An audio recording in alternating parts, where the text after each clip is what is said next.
अलबेले किस्सों की दास्तां के सिलसिले शुरू हुए, बनके कहानियां कहानियां।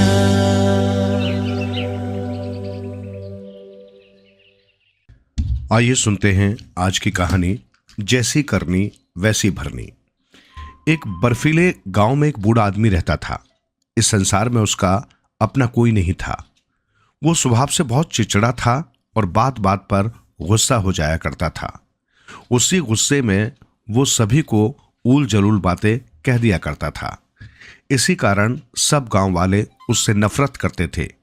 वो इतना चिड़चिड़ा था कि यदि छोटे छोटे बच्चों का हंसना खिलखिलाना भी उसे सहन नहीं होता था। यदि वो अपनी झोंपड़ी के सामने किसी बच्चे को खेलते देखता तो हंटर लेकर उसके पीछे भागता। एक दिन उस व्यक्ति ने अपना कांटा लिया और बर्फ के ऊपर मछलियों का शिकार करने चल दिया। मार्ग में उसने बर्फ में एक बड़ा छेद देखा। वहां खड़ा होकर वो बहुत देर तक मछली के आने का इंतजार करता रहा। उससे थोड़ी ही दूर कुछ बच्चे खेल रहे थे। वे लोग बर्फ की दो ऊंची ऊंची चट्टानों के मध्य में खड़े थे। जब भी मछली सांस लेने के लिए छेद के ऊपर आती, बच्चे शोर मचा देते और वो डरकर नीचे भाग जाती। जब उस बूढ़े आदमी ने देखा कि बच्चे बार बार शोर मचाकर मछली को भगा देते हैं तो उसे बहुत क्रोध आया। वो अपना कांटा लेकर उन बच्चों के पास गया और उनसे भाग जाने को कहा, पर बच्चे खेल में लगे हुए थे। उन्होंने उसकी बात को अनसुना कर दिया। अंत में बूढ़ा आदमी अत्यधिक क्रोधित हो उठा। वो बर्फ की एक चट्टान के पीछे गया और एक भाले की मदद से उसे गिरा दिया। फिर क्या था, दोनों चट्टानों का मार्ग बंद हो गया और सभी बच्चे उसके अंदर कैद होकर रह गए। अब उनके सामने बाहर निकलने का कोई रास्ता नहीं था। बस बर्फ की चट्टानों के ऊपर एक छेद था जिसमें से उन्हें केवल नीला आकाश दिखाई दे रहा था। ये देखकर बच्चे बुरी तरह घबरा गए और भयभीत होकर मदद के लिए चिल्लाने लगे, पर उनकी पुकार सुनने वाला वहां कोई नहीं था। बूढ़ा क्रोध से बड़बड़ाता हुआ वापस अपनी झोंपड़ी की ओर चल दिया। उसने एक पल के लिए भी ये नहीं सोचा कि उसके जाने के बाद उन बेचारे बच्चों को वहां से कौन निकालेगा। उसका दिल तो बिल्कुल पत्थर की तरह कठोर था। जब चीखते चिल्लाते काफी वक्त हो गया तो उन बच्चों में से एक ने कहा, हमारे पास न खाना है न पानी, लगता है हम यहां भूखे प्यासे ही मर जाएंगे। देखो, इस चट्टान के ऊपर एक सुराख दिखाई दे रहा है। उनमें से सबसे होशियार बालक ने कहा, तुम चिंता मत करो, हिम्मत हारने से कुछ नहीं होगा। मैं उस सुराख तक चढ़कर उसमें से बाहर निकलने का प्रयास करता हूं। बाहर जाकर मैं लोगों को मदद के लिए बुला लाऊंगा। ये कहकर उस लड़के ने चट्टान की भीतरी दीवार पर चढ़ना शुरू किया, पर वो इतनी चिकनी थी कि उसका पांव बार बार फिसल जाता था। अंत में प्रयास करते करते वो थक कर चूर हो गया, लेकिन सुराख तक नहीं पहुंच सका। उसके हाथ पांव से खून बहने लगा था। आखिर में निराश होकर वो चट्टान के कोने में बैठ गया। उसे इस प्रकार असफल हुआ देखकर बच्चे और अधिक निराश और भयभीत हो गए। जब शाम हो गई और बच्चे खेलकर घर नहीं लौटे तो उनके माता पिताओं को चिंता हुई। बर्फ से ढके मैदानों से होकर वे उन्हें ढूंढने निकले। उन्होंने बच्चों को समुद्र के किनारे ढूंढा, दूर दूर के मैदानों में उन्हें ढूंढने गए, पर बच्चे उन्हें कहीं नहीं मिले। अब तो सारे माँ बाप बहुत दुखी हुए कि करें तो करें क्या। जब कोई रास्ता न सूझा तो वे चर्च में जाकर बच्चों की सलामती और शीघ्र मिलने की प्रार्थना करने लगे। बच्चों की माँओं ने तो रो रोकर आंखें सुजा ली। इधर बच्चों ने भी निराश होकर ईश्वर से प्रार्थना करना शुरू की। 2 दिन तक वे भूखे प्यासे प्रार्थना करते रहे। उनकी प्रार्थना सुनकर समुद्र के देवता को उन पर तरस आ गया और वो उनकी मदद को हासिल हो गया। उसने बर्फ की चट्टानों के बीच में एक सुरंग बनाई और उसी के रास्ते अधमरे से बच्चों को बाहर निकाला। जब बच्चे सुरंग से निकले तो उनकी खुशी की सीमा नहीं थी। देवता के आशीर्वाद से सभी बच्चे स्वस्थ हो गए और अपने अपने घरों को चल दिए। जब वे घर पहुंचे तो उनके निराश माता पिता ने उन्हें हृदय से लगा लिया। लेकिन तुम उस चट्टान के अंदर कैसे बंद हो गए थे? सभी कुछ जानने के बाद बच्चों के माता पिता ने पूछा। बच्चे कुछ भी नहीं जानते थे। उन्होंने कहा, हमें नहीं पता कि ये सब कैसे हुआ। हम तो केवल इतना ही जानते हैं कि वो बूढ़ा आदमी हमसे थोड़ी दूरी पर खड़ा मछलियों का शिकार कर रहा था। तब सभी लोग बूढ़े आदमी की झोंपड़ी की तरफ दौड़े। उसे मारने के लिए वे अपने साथ अपने हथियार भी लेते गए। जब बूढ़े आदमी ने उन्हें अपनी ओर आते देखा तो वो भाग खड़ा हुआ। वो तेजी से भागता जा रहा था। रास्ते की झाड़ियों में फंसकर उसके कपड़े फट फट कर पीछे गिरते जा रहे थे। वो लोगों से बहुत दूर निकल गया। अब उन्हें उसके पकड़े जाने की कोई उम्मीद नहीं रही। वो बूढ़ा अवश्य था, लेकिन काफी फुर्तीला और चालबाज था। तभी अचानक समुद्र का देवता उन लोगों की मदद को आ गया और उसने दौड़कर बूढ़े आदमी को पकड़ लिया तथा कहा, तुम बहुत दुष्ट आदमी हो। तुमने बच्चों के साथ बहुत बुरा व्यवहार किया है। मैं तुम्हें इसका दंड दूंगा।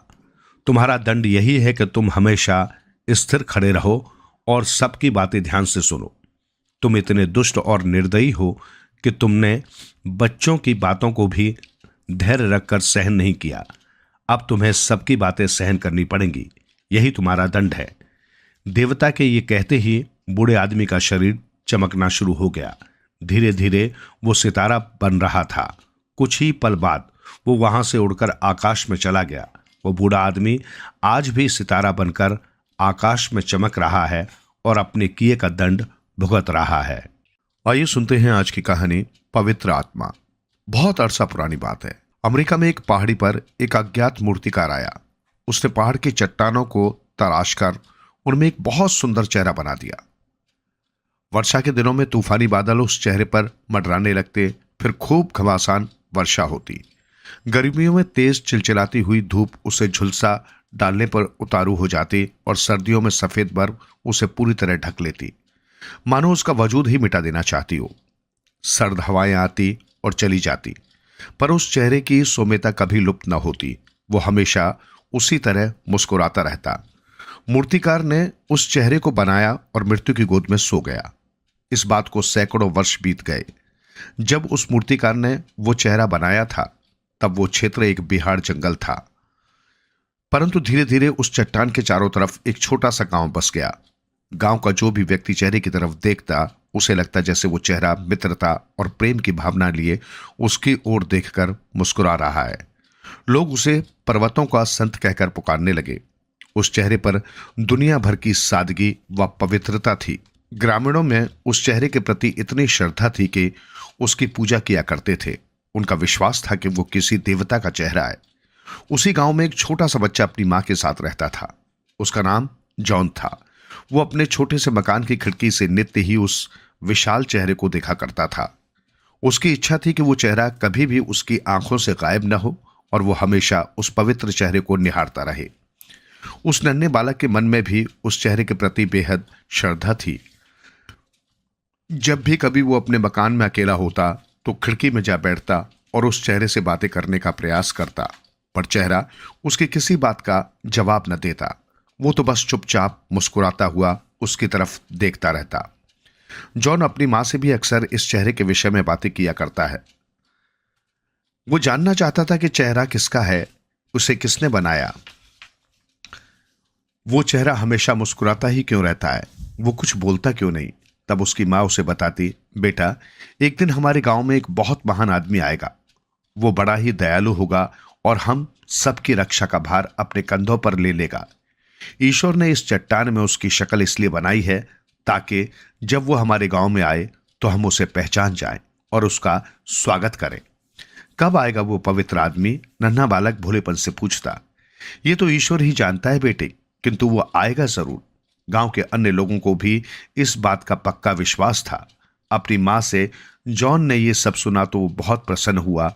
उस महान आदमी को लेकर अपने मन में वो न जाने क्या क्या कल्पनाएं गढ़ने लगा। दिल ही दिल में ईश्वर से इस बात की प्रार्थना करने लगा कि वो महान आदमी जितना जल्द हो उनके गांव में आ जाए ताकि वे उसके दर्शन करके धन्य हो सके। नन्हा जॉन उससे और भी अनेकों बातें करना चाहता था। अनेकों सवाल उसने अपने मन में सोच रखे थे जिनके जवाब वो उस महान व्यक्ति से जानना चाहता था। एक दिन उसने सुना कि उनके गांव में एक बहुत बड़ा आदमी आ रहा है। जब वो छोटा था तो इसी गांव में रहता था, पर अब वो बहुत धनवान होकर लौट रहा है। शायद वो महान आदमी यही हो। यही सोचकर जॉन उत्सुकता से उसकी राह देखने लगा। जब वो अपने पूरे ऐश्वर्य और शान के साथ सोने के रथ पर बैठकर गांव में आया तो बहुत से लोगों ने कहा, इसकी शक्ल तो चट्टान पर बने उस चेहरे से बिल्कुल मिलती है। हाँ, यही वो आदमी है जिसकी हमें सालों से प्रतीक्षा थी। यही है वो पवित्र आत्मा। पर जब जॉन और उसकी मां ने उस व्यक्ति को देखा तो उन्हें समझते देर नहीं लगी कि ये आदमी नहीं हो सकता। इसके चेहरे से स्वार्थ और दुष्टता टपकती दिखाई पड़ती थी। गरीबों के लिए उसके हृदय में दया थी ही नहीं। वो उन लोगों की भी परवाह नहीं करता था जो हर वक्त उसकी सेवा किया करते थे। अन्य व्यक्ति उसकी नजर में महज कीड़े मकोड़े थे। वो अन्य सभी लोगों से घृणा करता था। शीघ्र ही वो वहां के लोगों की नजरों में गिर गया और वो उन्हें भार महसूस होने लगा। इसके कुछ दिनों बाद एक देशभक्त सेनापति गांव में आया। उसके मुख पर युद्ध में प्राप्त विजय की प्रसन्नता थी। गांव के लोगों ने उसका भी बहुत स्वागत सत्कार किया। कुछ लोगों ने कहा, इसकी शक्ल तो चट्टान पर बने उस चेहरे से बिल्कुल मिलती है। पर इस बार भी उन्हें भारी मायूसी हुई, क्योंकि कुछ ही दिनों में उस सेनापति की भी असलियत खुल गई। वो इतना घमंडी था कि अपने सामने किसी को कुछ नहीं समझता था। गांव के लोगों को जल्दी ही पता चल गया कि वो आदमी नहीं है जिसकी उन्हें प्रतीक्षा थी। नन्हा जॉन भी बार बार निराश हो रहा था। हर बार किसी आगंतुक के आने पर वो खुश होता, परंतु वो उसके मन की बातें भी नहीं कर पाता था कि आने वाले की पोल खुल जाती और नन्हा जॉन निराश होकर जैसे स्वयं से ही पूछता, कब आएगा वो पवित्र मानव? हे ईश्वर, वो कभी आएगा भी या नहीं? नहीं, वो अवश्य आएगा। मेरी मां मुझसे कभी झूठ नहीं बोल सकती। इसी तरह कई साल बीत गए। एक बार लोगों ने फिर सुना कि एक बड़ा नेता अपने गांव में वापस आ रहा है। इस बार उन्हें उम्मीद थी कि नेता जरूर ही वही आदमी होगा। बेसब्री से आने वाले का इंतजार होने लगा।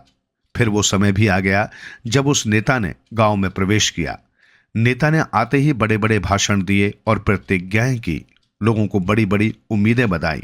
अपने व्यवहार से एक बार तो उसने सब लोगों का दिल जीत लिया, पर दुर्भाग्य, वो अपना कोई भी वादा पूरा नहीं कर सका। उसके भाषण मात्र भाषण ही रह गए। अपना स्वार्थ पूरा होते ही वो सब लोगों को ऐसे भूल गया जैसे उन्हें जानता ही न हो।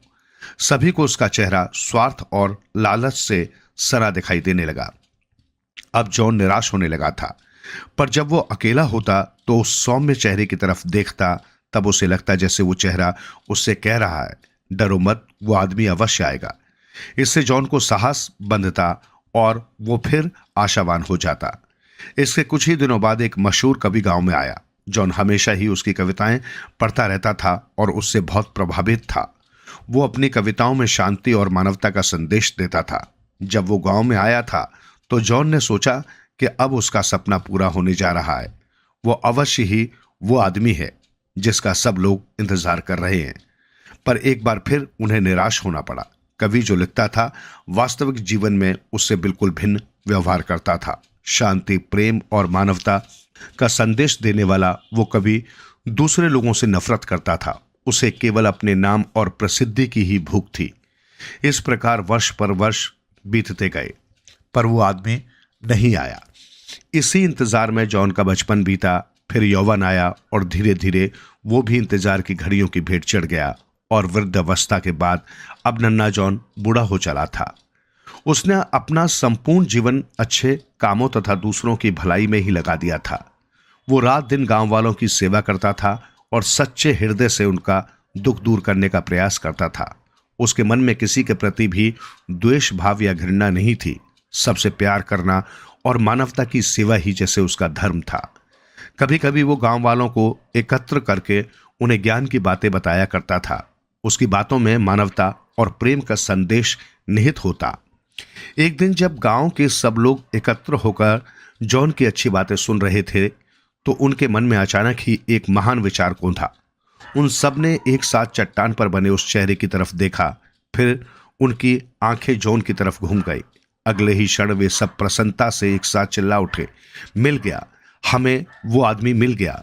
जॉन ही है वो आदमी जिसकी शक्ल पर्वतों के उस संत से बिल्कुल मिलती है। यही है वो पवित्र आत्मा जिसकी हमें वर्षों से प्रतीक्षा थी। यही पर्वतों का वो महान संत है। आइए सुनते हैं आज की कहानी डंडी मार धर्मराज। एक थे सेठ जी, नाम था धर्मराज। देह मोटी और थुलथुल, तौंद इस कदर बाहर निकल आई थी कि उठने बैठने में भी उन्हें परेशानी का सामना करना पड़ता था। सेठ जी ललाट पर चंदन का टीका लगाना कभी नहीं भूलते थे। रोज सुबह शाम हनुमान मंदिर भी जाया करते थे। सेठ धर्मराज की एक किराने की दुकान थी। पहले उन्होंने थोड़ी सी पूंजी लगाकर यह दुकान खोली थी, लेकिन उनके डंडी मारने की आदत ने दुकान को बहुत फायदा पहुंचाया था। जब भी ग्राहक को देने के लिए सामान तोलते, अपने हाथ की करामात जरूर दिखा देते। एक रोज धर्मराज का पोता सोनपुर का मेला घूमकर घर वापस आया। सेठ जी ने पोते से पूछा, अच्छा बेटे, मेले में तुमने क्या क्या देखा? बेचारा नादान पोता छोटा सा बच्चा ही था, तो वो आंखें नचाकर बोला, दादाजी हम लोगों ने एक थिएटर देखा, यमपुरी। वहां दिखलाया गया कि जो जैसा कर्म करता है मरने के बाद वैसा ही फल पाता है। जो अच्छा काम करता है वो स्वर्ग जाता है और जो बुरा काम करता है वो नरक का भागी होता है। अच्छा, सेठ जी ने मुस्कुराते हुए कहा, हाँ दादाजी, और थिएटर में यह भी दिखाया गया है कि जो वजन में कम देता है ना, उसे यमदूत बहुत मारते हैं और नरक में ठेल देते हैं। पोते ने जोर देकर कहा, अच्छा चलो चलो खाना खाओ और आराम करो। सेठ जी पोते की बात सुनकर गुस्सा हो गए। उसी दिन से सेठ जी जब भी डंडी मारने को होते, उन्हें पोते की बात याद आ जाती और उन्हें लगता कि जैसे अब नरक में ही जाना पड़ेगा। एक दिन रात के 10 बजे दुकान में ही सेठ जी को गहरी नींद आ गई। कुछ देर बाद ही वो अपने कुर्सी पर पसर कर खर्राटे लेने लगे। तभी उनके नौकर ने उन्हें झकझोरा, मालिक अब मैं घर जाऊंगा, काफी रात हो गई। सेठ जी नौकर की बात सुनकर सक पकाकर उठे। क्या बात है? सोने भी नहीं देता, वो बोले। इसके बाद फिर खर्राटे लेने लगे। अभी 5 मिनट भी नहीं बीते थे कि सेठ जी को फिर किसी ने झकझोरा। वो गुस्से से उठे, अरे ये क्या? सेठ जी ने देखा, ये तो स्वर्ग है, सामने यमराज बैठे हैं, उनकी पोथी खुली रखी है और वो उसमें से कुछ पढ़ रहे हैं। सेठ जी को देखते ही उन्होंने कहा, धर्मराज आ गए? मुझे भी तो कुछ समझ नहीं आ रहा है, मैं तो सो रहा था, एकाएक क्या मेरी मौत हो गई कि मैं स्वर्ग में पहुंच गया? सेठ जी बोले, हाँ तुम मर गए हो, लेकिन रजिस्टर के मुताबिक तो तुम्हें स्वर्ग की बजाय नरक में जाना चाहिए। लगता है यमदूतों से कोई गलती हो गई है। यमराज बोले, मगर सरकार, मैंने जिंदगी में कोई ऐसा पाप नहीं किया कि मुझे नरक में जाना पड़े। मैंने जीवन भर पूजा पाठ किया है, भगवान का भजन किया है। सेठ जी गिड़गिड़ाए, ठीक है, इसके लिए तुम भगवान विष्णु से मिलो, यमराज ने समझाया। फिर क्या था, सेठ जी भगवान विष्णु के पास तत्काल जा पहुंचे और उन्हें साष्टांग प्रणाम किया। फिर बोले, भगवान मैंने जीवन में कभी भी कोई पाप कर्म नहीं किया, मगर फिर भी यमराज मुझे नरक में जाने को कह रहे हैं। धर्मराज, तुम्हारे पाप पुण्य की अभी परीक्षा हो जाती है।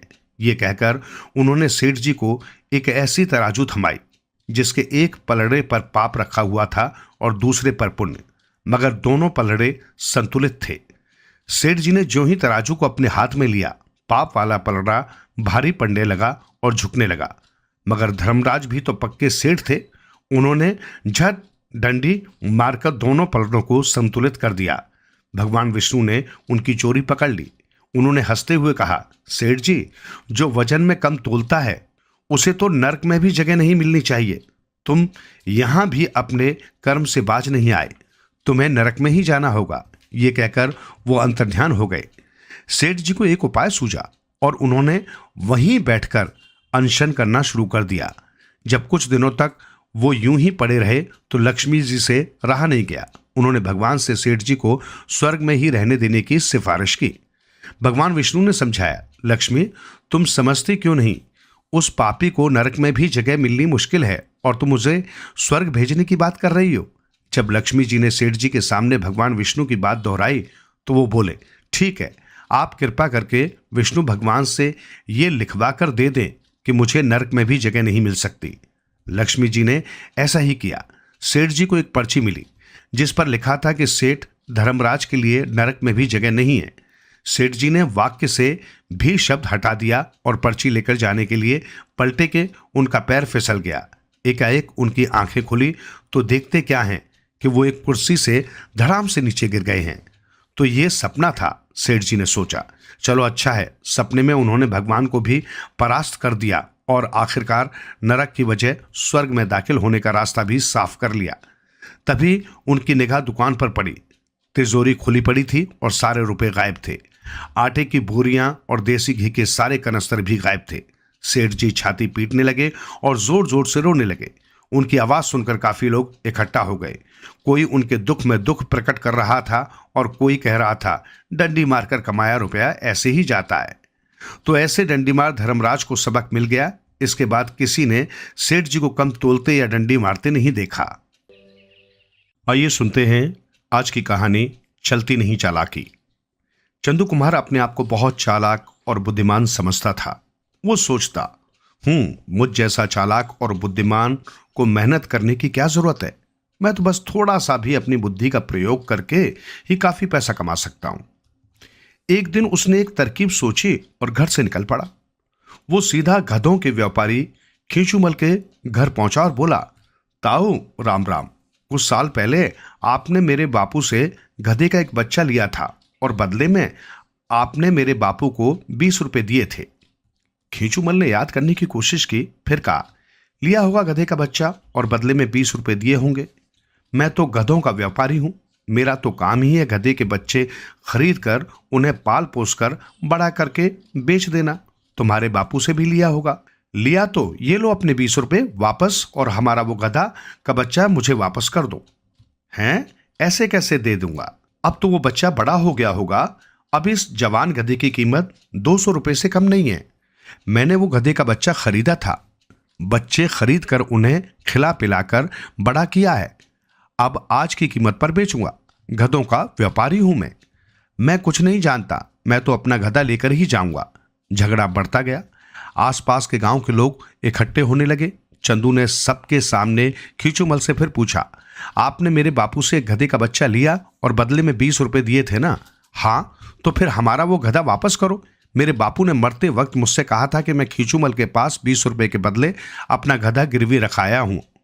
उस 20 रुपए देकर वापस ले आओ हमारा गधा। खींचूमल ने बहुत नानुकुर की, कई तर्क दिए, पर चंदू अपनी बात पर अड़ा रहा। लोगों ने भी खींचूमल को कहा कि अगर तूने 20 रुपए के बदले गधा गिरवी रखा था तो वापस देना चाहिए। आखिर खींचूमल को 20 रुपए लेकर बदले में 200 रुपए कीमत का जवान गधा देना ही पड़ा। चंदू गधा लेकर चल दिया और रास्ते में किसी और को वो गधा 200 रुपए में बेचकर घर की ओर चल दिया। घर आकर वो अपनी घरवाली पर रौब जमाने लगा। देखा कैसे गधा बनाया उस खींचूमल को। देखी मेरी चालाकी। हाँ, अब तो मानती हो ना मेरी चालाकी और तेज बुद्धि को। लेकिन तुमने ये ठीक नहीं किया। ठीक नहीं किया। मुझ जैसे बुद्धिमान कि कैसी बेवकूफ बीवी पल्ले पड़ गई। उधर खींचूमल ताव खाकर रह गया। मुझे गधा बनाने चला है, मैंने भी उसे गधा न बनाया तो मैं भी गधों का व्यापारी नहीं।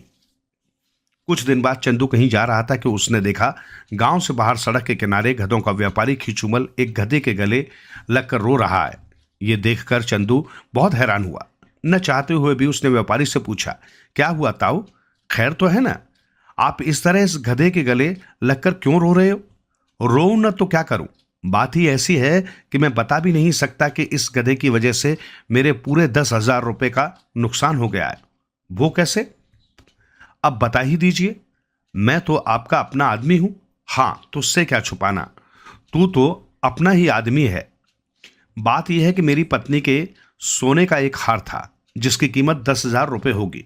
तुम्हें तो पता है हमारे घर में लोगों का आना जाना लगा रहता है। वो हार कोई चुरा न ले, इसलिए मेरी पत्नी ने हार एक बड़े से कद्दू के फल में छुपाकर रखा हुआ था ताकि किसी को शक ही न हो। कद्दू में भी कोई हार छुपाकर रखता है, लेकिन मेरी मूर्ख पत्नी ने रखा हुआ था और मैं उससे भी बड़ा मूर्ख निकला। पता है मैंने क्या किया? मैंने वो कद्दू इस गधे को खिला दिया। ये गधा मजे से कद्दू समय सोने का वो हार भी खा गया।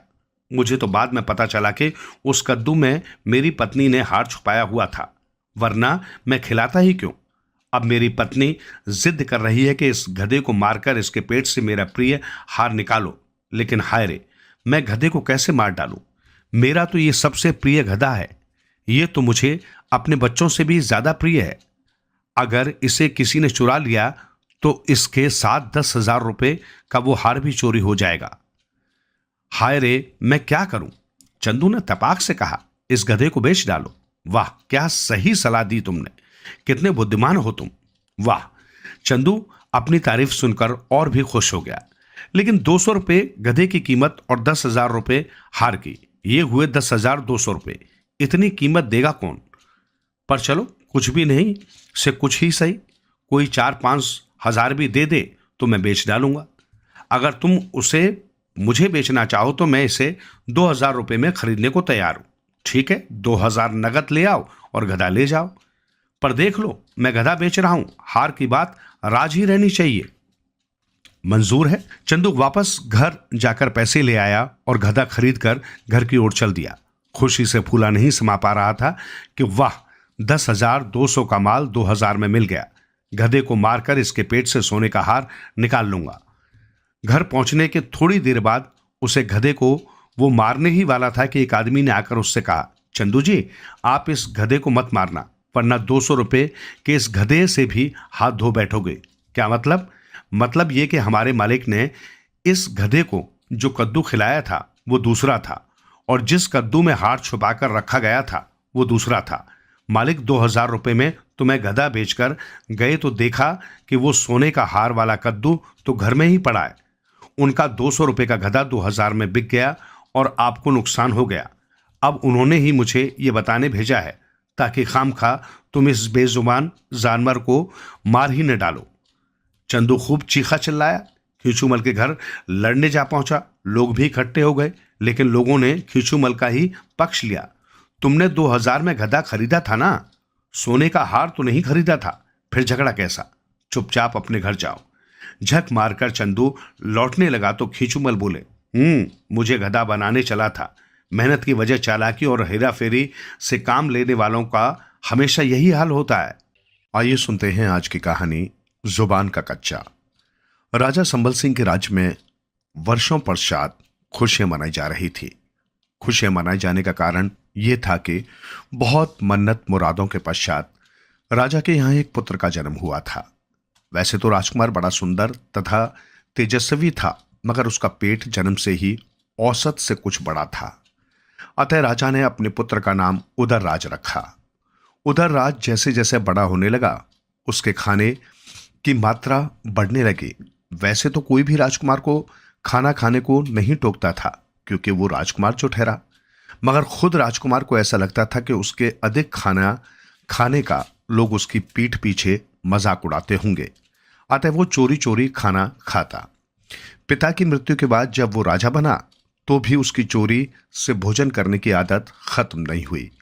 लोगों के सामने तो वो केवल एक कटोरी भोजन करता और ये दिखाता कि वो एक चिड़िया के बराबर भोजन करता है, मगर रात के समय वो अपने कक्ष में 10-10 आदमियों का एक साथ भोजन कर डालता। राजा के यहाँ एक नाई था, उसका नाम अबचलमल था। अबचलमल के अंदर भी एक खराब आदत थी। उसे कोई राज की बात पता चलती तो वो जब तक उस बात को किसी से कह न देता, उसका पेट फूलने लगता और उसमें दर्द होने लगता। अबचलमल रोज रात को राजा के हाथ पैरों की मालिश किया करता था। इससे राजा को बहुत आराम मिलता और उसे अच्छी नींद आती। एक दिन राज दरबार में फैसला करते करते राजा को बहुत देर हो गई। उसे थकान भी महसूस होने लगी तथा उसके शरीर में तीव्र पीड़ा भी हो रही थी। उसने अबचलमल नाई को बुलवाया और अपने पूरे शरीर की मालिश करने को कहा। अबचलमल तुरंत तेल लेकर राजा के पूरे शरीर की मालिश करने लगा। मालिश करते करते उसने राजा के पेट पर 2 सफेद दाग देखे। उन्हें देखकर वो चौंक गया और बोला, महाराज महाराज, आपके पेट पर 2-2 सफेद दाग। राजा उसको चुप कराते हुए बोला, चुप चुप, किंतु नाई ने फिर वही बात दोहराई। राजा ने उसे दोबारा चुप कराया, किंतु नाई कहाँ मानने वाला था। उसने तीसरी बार फिर वही बात दोहराई। उस बार राजा को गुस्सा आ गया। वो बोला, देख नाई, अगर तूने इस सफेद दाग के बारे में किसी को बताया तो मैं तेरा सिर धड़ से अलग करवा दूंगा। निकल जा यहां से। नाई भयभीत हुआ, घर पहुंचा और चुपचाप खाना खाकर लेट गया। मगर एक राज की बात पता चलने के पश्चात वो भला सामान्य कहां से रह सकता था। उसका पेट फूल गया और दर्द होने लगा। वो आधी रात को पेट पकड़कर घर से बाहर निकला और जंगल की तरफ दौड़ पड़ा। जंगल में पहुंचकर उसने इधर उधर देखा। चांदनी रात थी, अतः उसे सब दिखाई दे रहा था। जंगल में उसे बिल्कुल सन्नाटा दिखाई दिया, न कोई आदमी, न पशु, न पक्षी। अबचलमल नाई बड़ा खुश हुआ। यही वो जगह थी जहां वो राज की बात कहकर अपना पेट हल्का कर सकता था। उसे सुनने वाला कोई व्यक्ति भी वहां नहीं था। अबचलमल एक बड़े वृक्ष की तरफ मुंह करके खड़ा हुआ और बोला, राजा के पेट में 2 सफेद दाग हैं। उसके इतना कहते ही उसका पेट दर्द कुछ कम हुआ और पेट भी कुछ अंदर गया। वो फिर बोला, राजा के पेट में 2 सफेद दाग हैं। अब उसकी पीड़ा पूरी तरह खत्म हो गई और उसका पेट अंदर चला गया। वो खुशी खुशी घर लौट आया और चैन से सो गया। कुछ दिनों बाद उधर राज ने अपने यहाँ एक सभा आयोजित की। नगर के सभी सम्मानित व्यक्ति इस सभा में बुलाए गए। इन व्यक्तियों के साथ साथ देश विदेश के बड़े बड़े संगीतकों को भी बुलाया गया। सभी कलाकार अपने अपने वाद्य यंत्रों के साथ सभा में हाजिर हुए। किसी के पास सारंगी थी तो किसी के पास ढोलक, किसी के पास तबला था तथा किसी के पास हारमोनियम। सभी अपना स्थान ग्रहण किए हुए राजा के आने का इंतजार कर रहे थे। कुछ देर पश्चात राजा सभा में उपस्थित हुआ तथा कलाकारों को संगीत सभा प्रारंभ करने का आदेश दिया। संगीतकों ने अपने अपने वाद्य यंत्र बजाने आरंभ किए। हारमोनियम में से आवाज आई, राजा के पेट पर 2 सफेद दाग हैं। जब ढोलक वाले ने अपनी ढोलक बजाई तो उसमें से भी यही आवाज आई, राजा के पेट में 2 सफेद दाग हैं। ये आवाज सुनकर सभा में कुछ देर के लिए सन्नाटा छा गया। क्रोध के मारे राजा का पारा 7वें आसमान पर चढ़ गया। उसने सैनिकों को आदेश दिया, सैनिकों जाओ, जल्दी जाकर अबचलमल नाई को बुलाकर हमारे सामने हाजिर करो। राजा का आदेश सुनकर सैनिक दौड़े दौड़े गए और अबचलमल नाई को पकड़कर राजा के सामने उपस्थित किया। अबचलमल नाई राजा का क्रोध देखकर थर थर कांपने लगा। राजा ने सैनिकों को हुक्म दिया कि इस नाई का सिर धड़ से अलग कर दिया जाए। अबचलमल नाई राजा के पैर पकड़कर बोला, हुजूर मुझे माफ कर दीजिए। जब मैंने आपके पेट पर 2 सफेद दाग देखे तो मेरा पेट फूल गया और उसमें तीव्र दर्द होने लगा। अतः मैं जंगल की ओर अपनी पीड़ा समाप्त करने के लिए भागा। वहां उस जंगल में कौन कौन था? राजा ने पूछा। जंगल में पेड़ों के अलावा कोई और नहीं था महाराज। वहां एक बड़ा पेड़ था, मैंने उसी से जाकर अपनी बात कही थी। नाई कांपता हुआ सच सच बता गया। अच्छा ये बताओ, जो बात तुमने कहा उस पेड़ ने सुना था? राजा ने पूछा। तभी वाद्य यंत्र बजाने वाले राजा के सामने आए और बोले, महाराज हम उस जंगल में वाद्य यंत्र बनाने के लिए लकड़ी लेने गए थे। हो सकता है उस पेड़ की लकड़ियों से ही ये वाद्य यंत्र बने हों। राजा अबचलमल को छोड़ते हुए संगीतकों से बोला, तब तो तुम्हें इसकी सजा मिलनी चाहिए। तभी अचानक सभा में एक सन्यासी आया और राजा को टोकते हुए बोला, हे राजन, आप इन लोगों को सजा देने से क्या होगा? तुम्हारे दागों के बारे में तो सभी लोगों को पता चल चुका है। राजा साधु की बात सुनकर गंभीरता से बोला, हे साधु महाराज, आपको ये सब बातें कैसे पता चली? साधु मुस्कुराते हुए बोले, महाराज हम त्रिकालदर्शी हैं, भूत वर्तमान तथा भविष्य सब जानते हैं। भगवान की कठोर तपस्या के फलस्वरूप हमें यह वरदान मिला है। साधु अपनी बात आगे बढ़ाते हुए बोला, हे प्रजापालक राजा, क्या तुम्हें मालूम है कि ये दाग तुम्हारे क्यों हुए हैं? राजा साधु की बात का जवाब देते हुए बोला, महाराज आप तो त्रिकालदर्शी हैं, आप ही कुछ बताएं कि मेरे ये सफेद दाग क्यों हुए हैं। साधु राजा की बात सुनकर बोला, हे राजन, तुम बचपन से ही चुरा चुरा कर भोजन करने के आदी हो और तुम्हारी ये आदत आज भी है। आज भी तुम रात के समय चोरी से भोजन करते हो।